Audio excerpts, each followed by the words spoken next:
na talaga ako. Hindi ka na happy, wala. Hindi ka rin masaya. Wala ka rin ng drive pumasok talaga.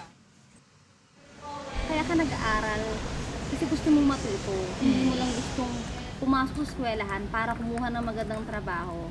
Kasi gusto mong expand yung knowledge mo. Na lalo kang hindi makapagtapos kasi may trabaho ka.